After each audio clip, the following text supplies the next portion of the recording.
of coaching, one of the last group calls we were on together, I said, out of the blue, I said, I think that I would like to have a vision board retreat.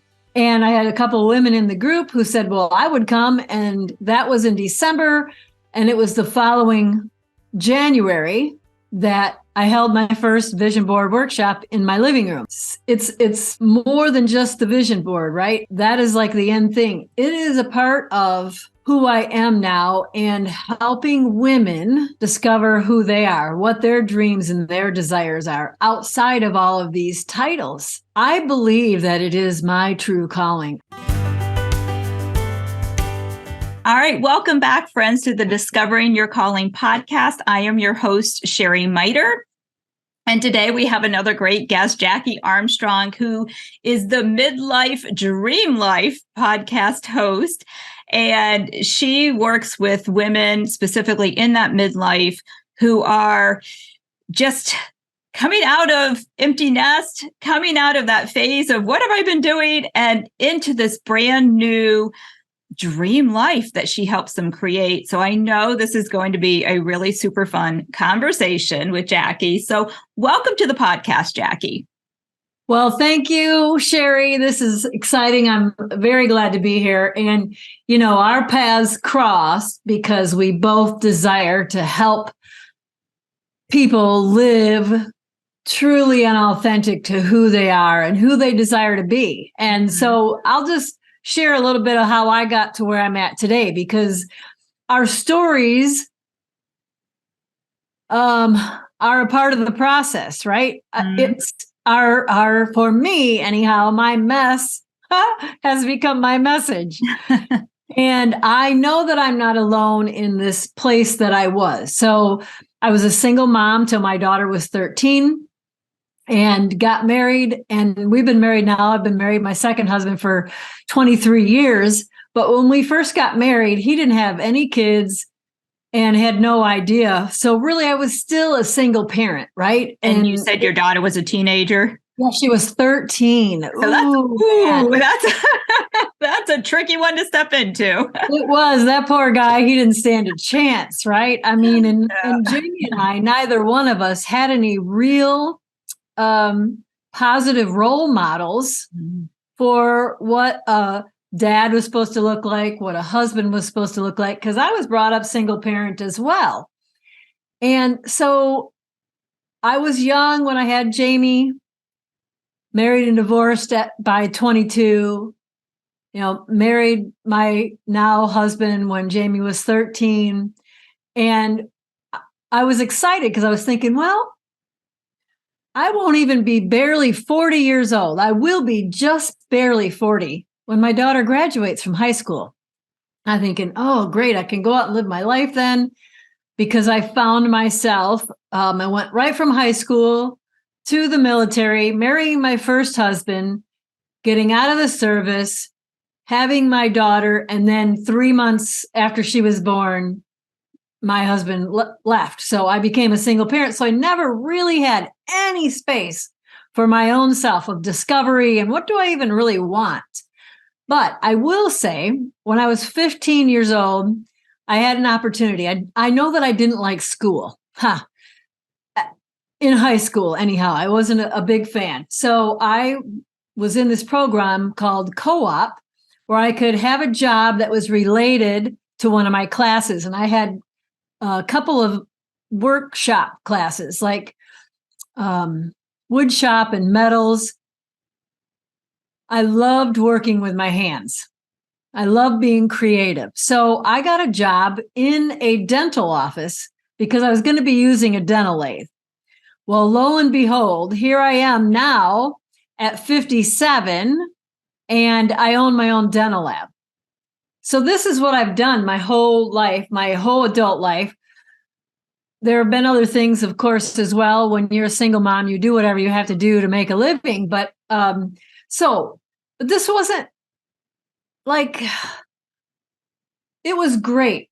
This business provided for me. It gave me an element for my creativity. I make dentures, so you really get to be creative, right? But when Jamie graduated and, we're sending our kids off, all of those emotions, I mean, it was a roller coaster ride. And that's part of the process. We're supposed to be sending them off.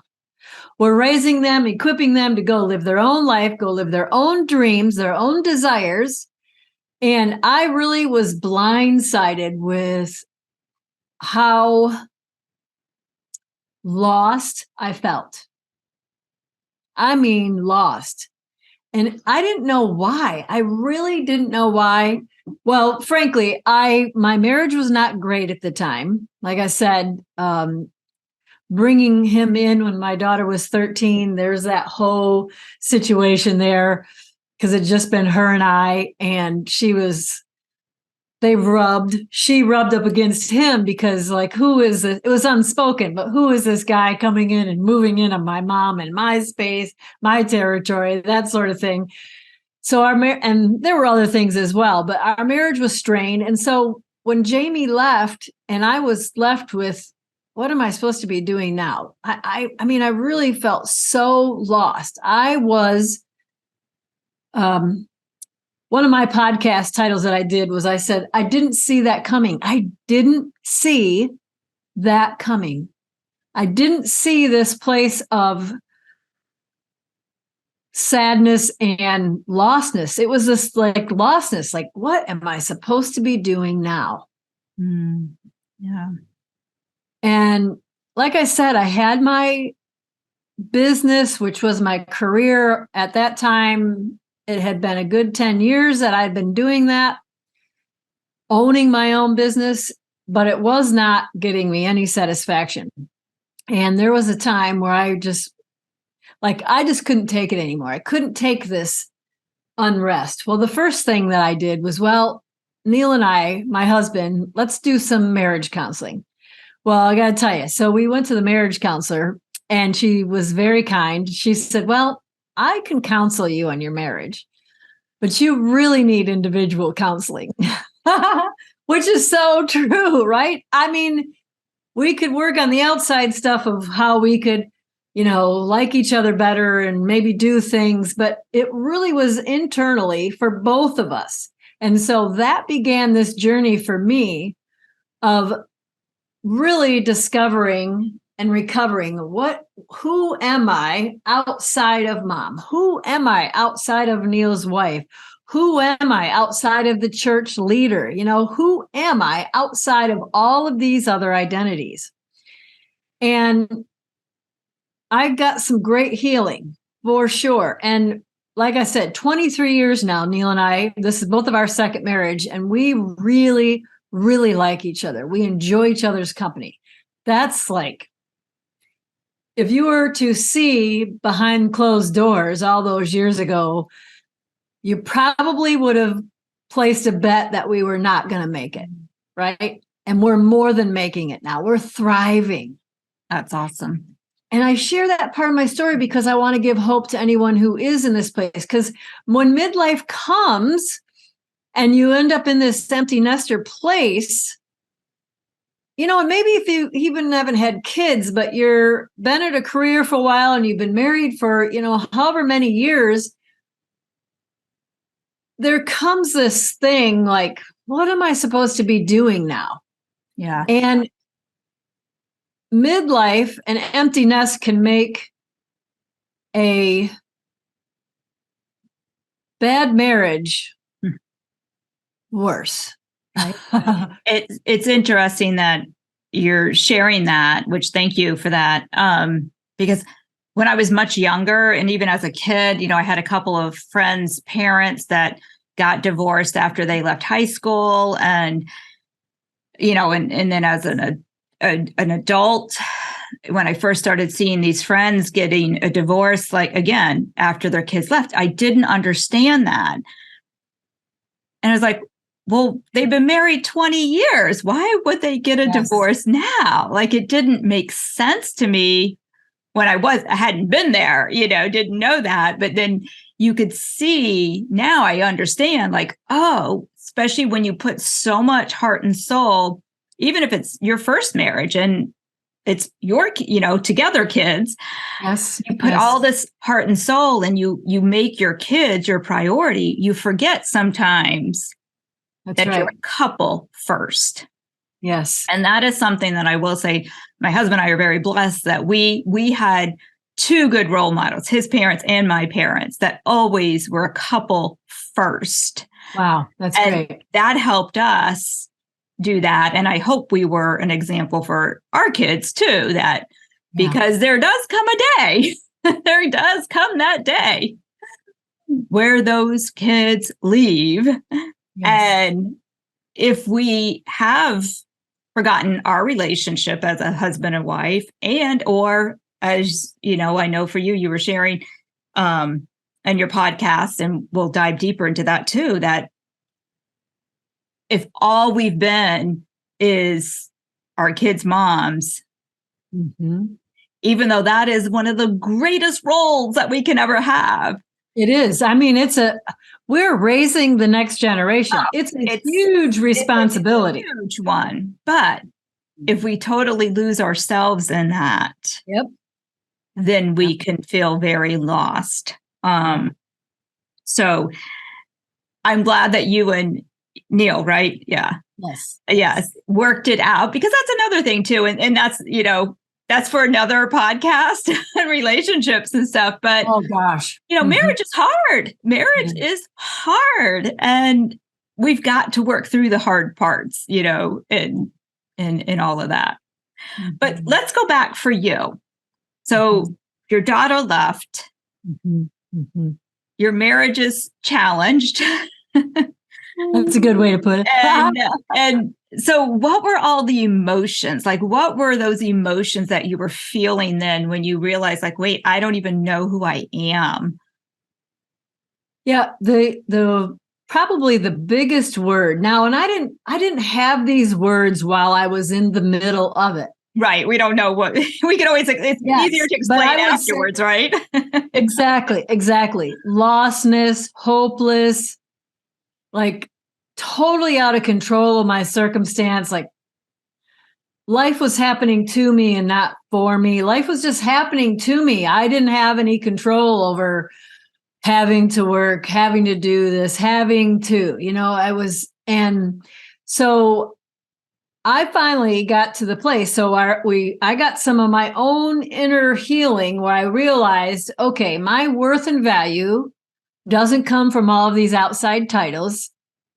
My worth and value comes because of me, just me being me, and all of my cracks and, all the stuff. Well, I decided, maybe I think I want to expand my business, my dental business. So I hired a business coach, and this was the first time I'd ever done anything like that. And the first thing that they started talking about, because I say they because it was a husband and wife, and then I was entered into, it was a group coaching as well as one-on-one. They started talking about our heart and getting our mindset right and all of this. And I'm like, yeah. Let's get to the nuts and bolts. I want to make some more money because I was feeling like that. I believe that, okay, I need to be more financially prosperous. That was what was going to bring me more joy. I wanted to expand the business. And I don't know, however many weeks we stayed on the heart and the mindset, but it was frustrating. And then I realized, oh yeah, this is where the work is. This is where it's at. So what happened in that transition was I realized, wow, you know what? This really isn't what I want to do for a living. It was the first time it was like ding, ding, ding, light bulbs came on. I don't have to live like this. I can choose something else. And I asked myself, what do I really want to do? What really brings me joy? And it has been a process because I'm very creative. I love to work with my hands. And the second half of that equation is I love people. I love fiercely, and I love to be specifically with women, men too, but I love being with women. I've always been an encourager, even in all my brokenness, all along. I was always there encouraging. It's in me. I just can't help it. So I tried a few things here and there, but in the middle of coaching, one of the last group calls we were on together, I said, out of the blue, I said, I think that I would like to have a vision board retreat. And the coach, as they do, she said, well, when are you going to have your first retreat? I'm like, oh, it was just an idea. It was just an idea. I wasn't even close to implementing it. And I had a couple of women in the group who said, well, I would come. And that was in December. And it was the following January that I held my first vision board workshop in my living room. Now, it's more than just the vision board, right? That is like the end thing. It is a part of who I am now and helping women discover who they are, what their dreams and their desires are outside of all of these titles. Mm-hmm. And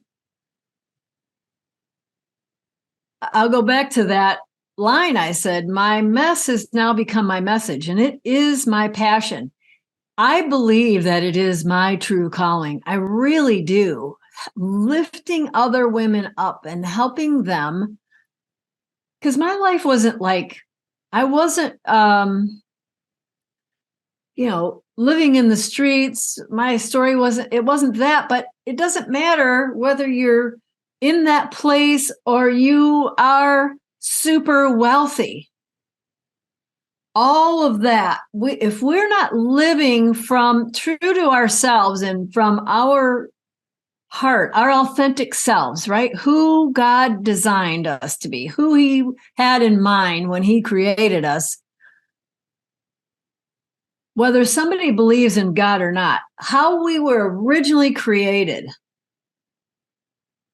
we're going to be in constant conflict our entire lives and not having true peace. Mm. And so, you asked me what were some of the words that you would use to describe yourself. Well, I didn't have them at the time, but I see them now, that I lived as a victim to my circumstance. Oh, that's good, Jackie. Mm. And whether you're homeless or wealthy, you can still feel those, because I have worked and been with women, both ends of that spectrum, that, man, so I have recovered my heart, and my mission in life is to help other women to do the same, to live at a level of freedom they never thought was possible. I never dreamed. I just didn't have dreams. I do have a little bit of a harder story before graduating, but I just didn't. I wasn't this dreamer. But when you give yourself permission, say yes to your heart. What is it? Look at your story. What is it? What is a common theme that's been through my story?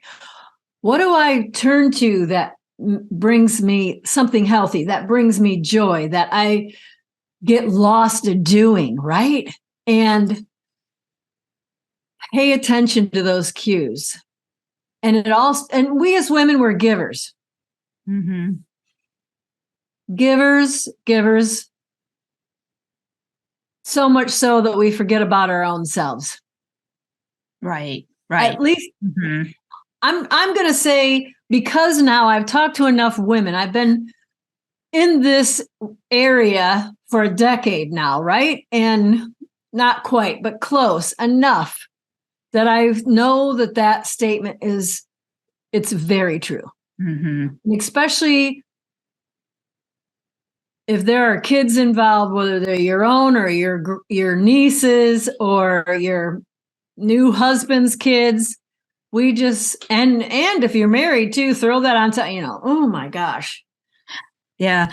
So I'm curious, I want to go back to that moment when you said in that group coaching about why I want to do a vision board. Like, had you ever done a vision board before? Like, where did that even come from?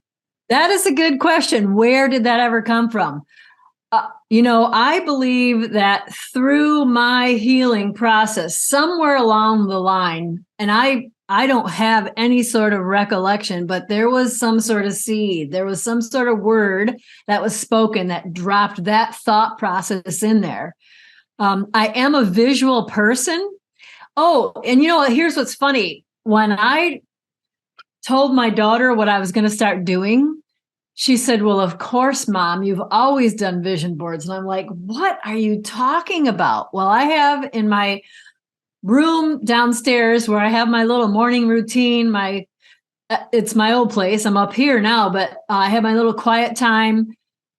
I had a bulletin board where I have pictures up. I had been cutting pictures out of magazines, and I didn't realize that, yes, I actually was creating a vision board. I had my cork board here and my whiteboard here so I could write words on there because I am a big word person as well. And like, oh my gosh, that is so funny. That is exactly what I had been doing for a few years, right? Not for a while, and just not aware and not as intentional about it as I am now. And I love those words which you just used, Jackie, that not as aware and not as intentional. Mm-hmm. Because I always share that, finding your calling, your life leaves clues. Yes. And you've been talking about that. And when we aren't looking for them, we miss the clues. All the time. But they're there. Yes. They've always been there.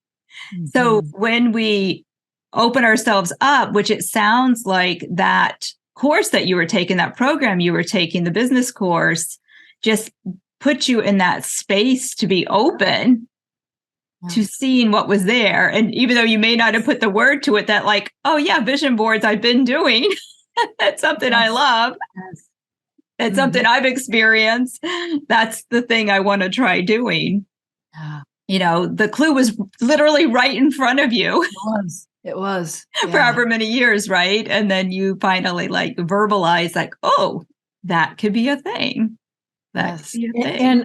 And I feel like it started with even getting me to that place. It started with me going ahead and giving myself permission to say yes to me.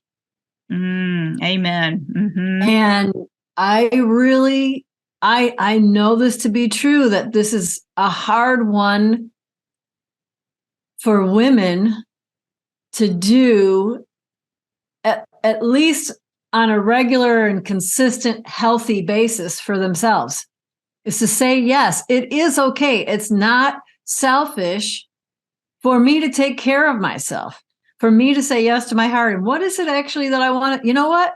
No, actually, I don't want to do that. I don't want to do that. To say no to that and to say yes to, yeah, that is, oh man, my heart just got excited about that thought process. Yes. And we need to have other women in our lives that are going to help us, that are going to call those things, help to call those things up and out of us, right? To stir the pot, or whatever kind of language you want to use. And those coaches along the way, and I had some prior to that as well, that helped me to get to that place. But it did first start so Jamie graduated and I was 39. A few months later, I turned 40. It took me, a little over 3 years before I got a counselor and then got some other coaches and, started before I said yes. I said, no, I can't live like that anymore. And yes, I really wasn't saying yes to myself yet, but I was for sure saying no to all this other stuff. The stuff that was just causing me pain, but I was trying to keep this image and, Yeah. Yeah. I think we go through a lot of that, right? It's how other people perceive us. It's how we want to how we want to perceive ourselves, how we want to present ourselves. So many things can play into that. But it is, and it's interesting. I was just talking to somebody recently, and it's been ruminating in my head, and I haven't figured out if this is going to be a podcast or a blog or how I'm going to get it out. But, it really is, it's taking that first step. Mm-hmm. Whether that is, finding a coach, going to therapy, even just soul searching yourself, taking some sort of first step. And then it's amazing what starts to happen, just taking action. It is. Yes. Things will start to align, and all of a sudden there's you see more, and then you take that next step, and then you can see a little bit more, and then you take that next step. Yes. And we need to just trust the process, because, and I don't know, I'd love to hear your perspective on this, but if you had went from, so how long did it take you then from when Jamie graduated to you realizing oh, I could create this vision board and work with women, or this vision board workshop and work with women? What was the time frame? Over 5 years. Okay. Over 5 years. Here's part of the journey for me. When we say yes, so the vision board part did come quite a bit later with that specific coach. And I had said yes at about 43 to myself. I said no here, yes to, I didn't know what, but I was done with that. And that was the marriage counseling, the counseling for myself. I had hired another coach at that time. And that was where the journey had started to, I don't have to live just avoiding the no's. I can now live in this place to saying yes to the things that bring me life. So I just tried a few things, and that's okay, right? That's what I share with my girlfriends that I'm in conversation with. Don't be so afraid about, oh, I'm getting it wrong. Oh, that's, no, oh my gosh, life is too short, especially. So I'm 57. We don't have time to be playing around. And let me rephrase that. I don't want to live with regrets of not stepping into a possibility. And I had done a few other things along the way that were me being able to use my creativity, and then getting to connect with women. I did home parties, things like that.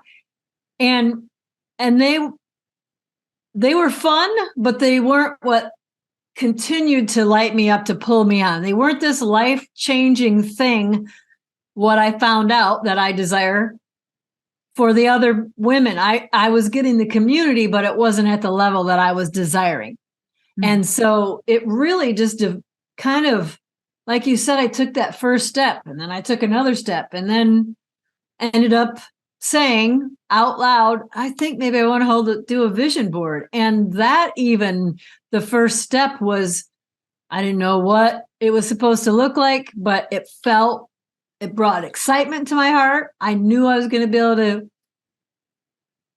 speak with my girlfriends to encourage them to dream. And here I am. So it was in 2018, 17 when I had that December, and it was in 19 that I had my first vision board workshop, which has now turned into my dream life consulting. That's what I do. I still have my dental lab business. And here's what's cool about that. So I'm working my way out of that. But when we find a passion and give ourselves permission to say yes to that, and go ahead and investigate that and start walking it out, maybe your career that you had will have some new life brought to it. Like I have this new breath of life breathed into me, which now in the dental field, I'm now not so discontented with it. Others, it might be, wow, well, I for sure don't want to do that anymore. So it's such a discovery. It's so freeing. It's freeing. I want people to live in their choice season. This is a line I say a lot. I want you to live in your choice season, which is you living life on your terms. Mm. You living life on your terms. Now, does that mean that crap is not going to happen and we're going to have to? No, but I can choose. I'm choosing joy. I know what I can do. It's just good. Yeah. Don't have to be a victim to the circumstances. Right. And I love the whole journey because it really is. And that's why I always say one of the reasons we call this the Discovering Your Calling podcast. And my program is the Discovering because it is so good. It's an ongoing process. And like you share, Jackie, sometimes we're saying yes and we go on the right path. And then sometimes we try something. And that's part of the whole experience. That's part of the trying something and realizing like, nope, that doesn't really fit. Yes. That's part of the journey we have to take. Yes. Finding out what doesn't fit is That's just right. as important as finding the thing that does. Yeah. And wouldn't you agree that like most of those things, even though you knew it wasn't the thing, you collect pieces of it that work. And like, ooh, I like this. Like you said, I like the girlfriend part of this, but this piece, not so much. Yes. Yep, for sure. And two, one of the things you said about looking over our story and watching our journey. Now, part of my healing journey was I looked all the way back. And I remember in second grade being one who was leading girls. I wouldn't have used cheerleading or coaching or consulting them, but I was doing that in second grade, encouraging them, speaking, you got this, you can do that. Yeah, I love that. Yeah. And that's why, like, I do a lot with the strengths and, that is, they say that's your talent DNA that you are born with. So we usually can go back and trace those stories back. So I think that's wonderful that you recognize those strengths in you back then. And then, usually what happens with this is life starts to happen and we forget those pieces of us that we loved and that who we really were at the core. And as you have shared, your career takes over our lives, our children, our spouses, like life just quiets that little voice inside of us that says, I'm that cheerleader, I'm that encourager. And now it's so beautiful that here at 57, you're speaking it louder than ever, right? Yes. I am speaking it louder than ever, for sure. And I want to leave this positive ripple effect. I have this other line that goes through my head that I want to leave the next generation with less things to have to unlearn. I love that. Life is still going to happen and nobody gets out unscathed, right? But my daughter, my only daughter is 36 and I am a grandmother to a 9-year-old. And I see, because this change has been happening in my own life, my daughter is being affected by it in a positive way. And so she's mothering her daughter differently. I'm able to grandmother my daughter in the way, or my granddaughter, the way that things that I would change of how I mothered my daughter. So it's so good. It's so good.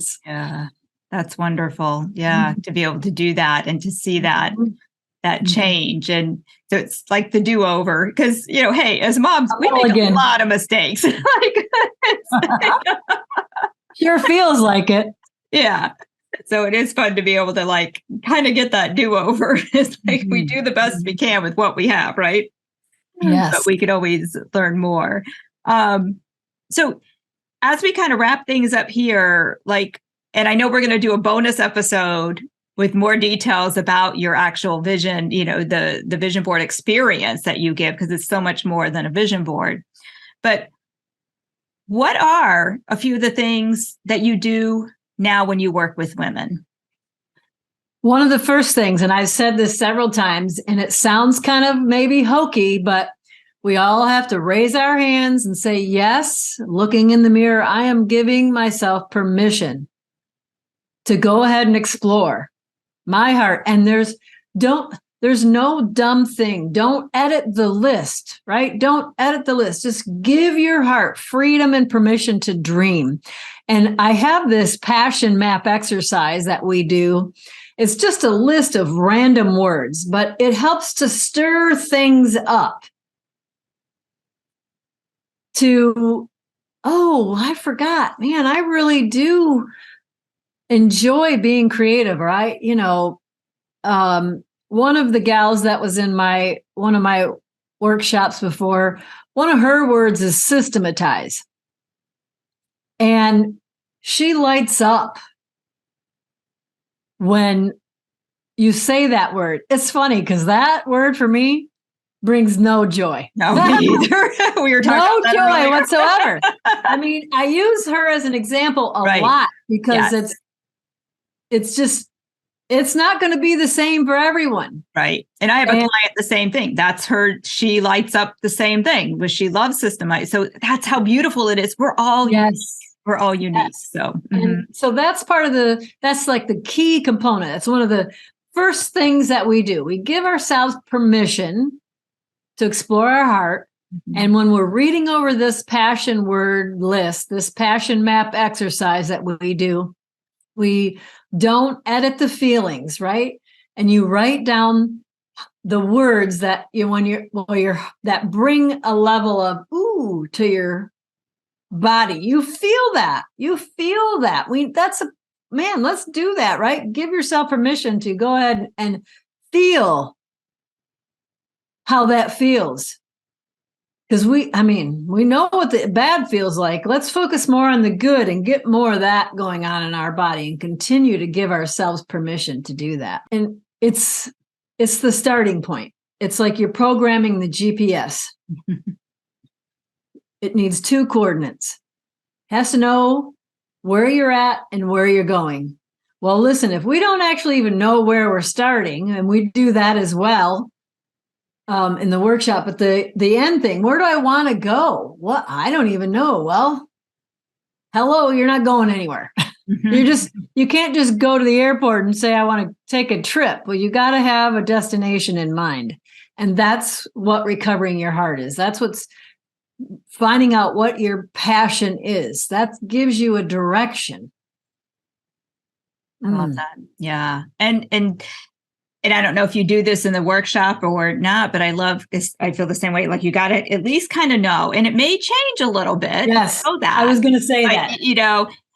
But what really we have to be open to is the process that gets you right from here to here, because we don't know what that path necessarily is always going to look at. But I love like what you shared. I kind of just tell women to monitor, anybody, just monitor your energy. Like, and I loved how you said that if you read a word and that just goes, ooh, that excites you, that your energy raises, then that's another one of those clues that will lead you to that dream life that you and investigate that. Why is that word? Right. One of the things I do is I'd say, hey, so you got that word, go to synonyms for it. Look up the definition.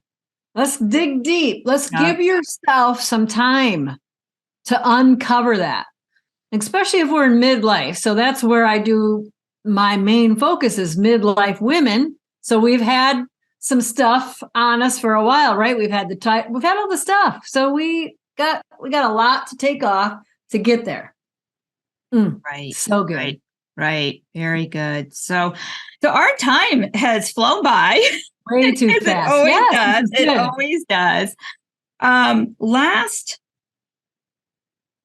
I don't know if I say quick question, but last question. If somebody's listening to this, Jackie, and maybe they are where you were when your daughter, drove off to begin her new life, at that just entering that empty nest place, what would be the very first thing you would encourage them to do?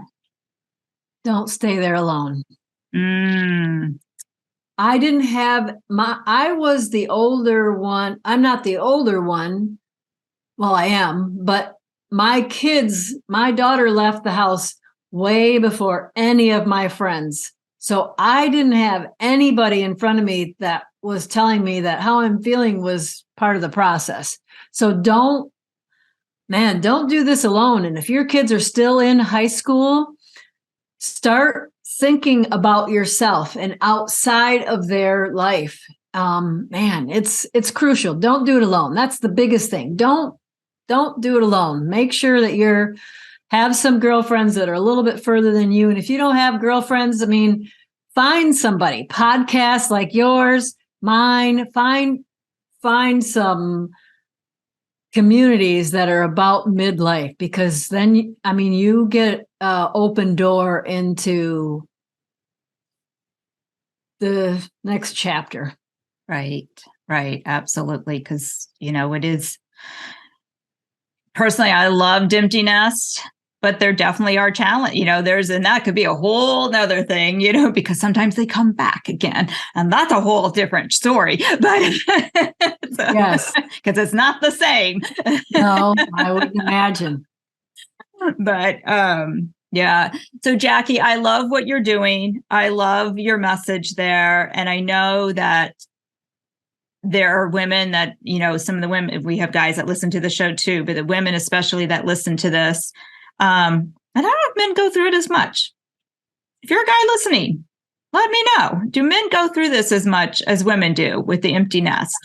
I don't want to assume anything, but as women, I know we do go through this, and that trying to figure out okay, I did that title, whether you feel great about empty nest or you're going through a depression about it, because there are all those emotions. Yes. And nothing's right or wrong, but that this is your time to explore your what's next.